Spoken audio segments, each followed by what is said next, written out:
Hey everybody, welcome to the ReCoop. I'm Cooper Daniels and I'm a guy that knows a little about a lot. And today we're continuing with the crypto series and we're talking about DigiByte. But more specifically, we're talking about the DigiByte and HUMBL relationship.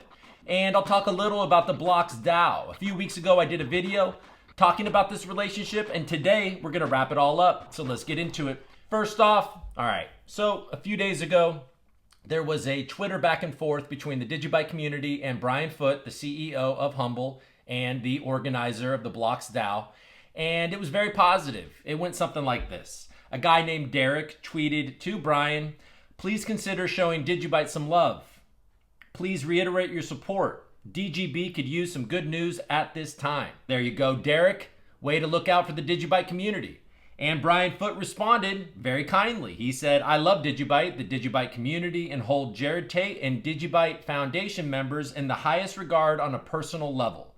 Because DigiByte is included in Block ETX products, I do not hold DGB as a personal asset or comment on it further out of an abundance of caution." Brian Foote. All right, we'll get back to that. But then came an outpouring of support from the DigiByte community. The DigiByte Foundation tweeted, "Thanks for the DigiByte shout out, Brian. We love the HUMBL ethos, products, and vision. Let's build this thing. Love from DigiByte." And then Rudy Bouwman, the vice chair of the DigiByte Foundation, tweeted, "Thanks, Brian. Same here. I appreciate you and your team. You are all good guys in this space. I'm sure we'll meet again someday. Keep up the great work." And Jared retweeted Brian's tweet. And he said, "We all love you and HUMBL crew as well. Keep up the great work, good sir. Much love from the DigiByte community." There you go. So, very, very positive, right? It's a very positive outpouring. Clearly, some very strong personal relationships between Jared, Rudy, and everybody at the DigiByte Foundation, and Brian Foote and the HUMBL team. So, cool, right? Let's just bring up Brian Foote's tweet one more time because I'm just going to call it like I see it. First of all, he says, "I do not hold DGB as a personal asset or comment on it further out of an abundance of caution." Okay, that doesn't make any sense. I'm sorry, it doesn't make any sense. Does that mean he doesn't own Bitcoin or Ethereum or any of the other cryptocurrencies in the ETXs? Because that pretty much means he owns no cryptocurrency, which seems very unlikely being the CEO of HUMBL and Blocks DAO, not the CEO of Blocks DAO, but the creator, organizer of Blocks DAO. So that doesn't seem likely that he doesn't own any Bitcoin to me, but it could be true. I mean, that could be true. And then also this idea that he doesn't comment on it because of it being included in block ETXs. I mean, what are you talking about?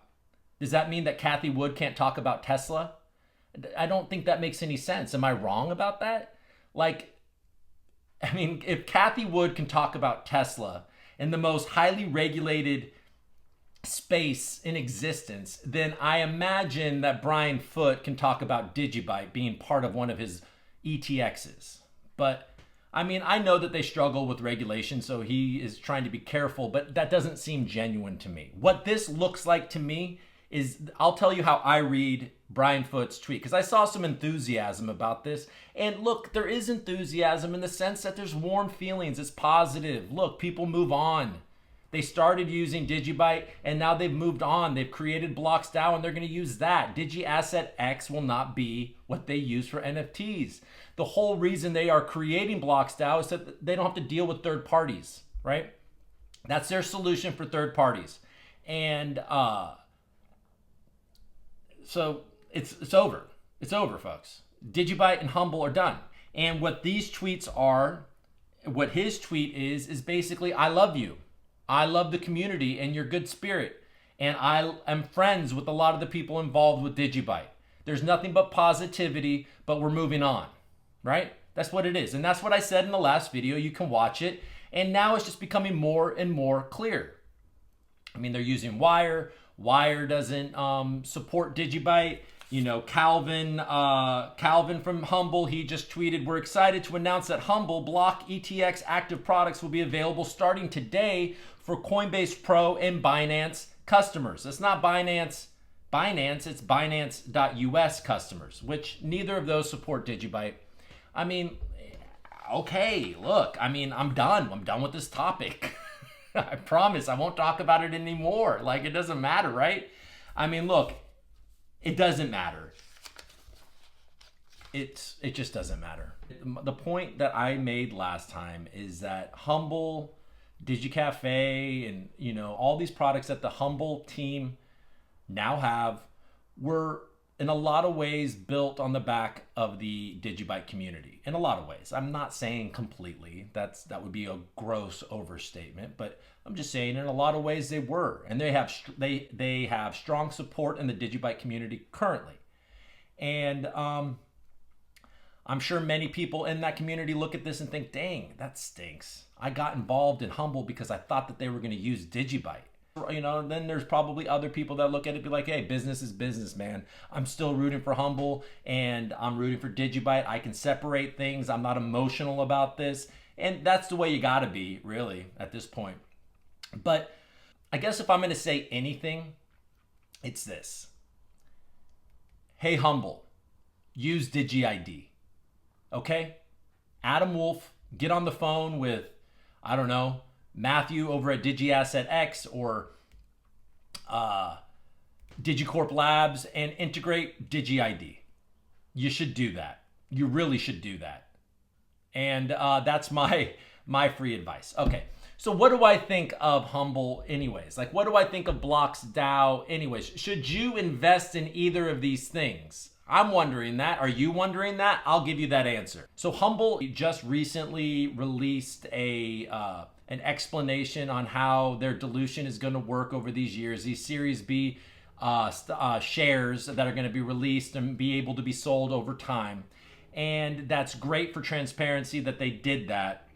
But all it did for me was be like, whoa, billions of shares are going to be released on the market here. Like, that's intense. And they also seem to be pivoting from peer-to-peer payments and all of that. It's probably very difficult to be a publicly traded company and do that. And they're realizing it's not worth it because the competition is growing. And cryptocurrencies in general are going to win that fight.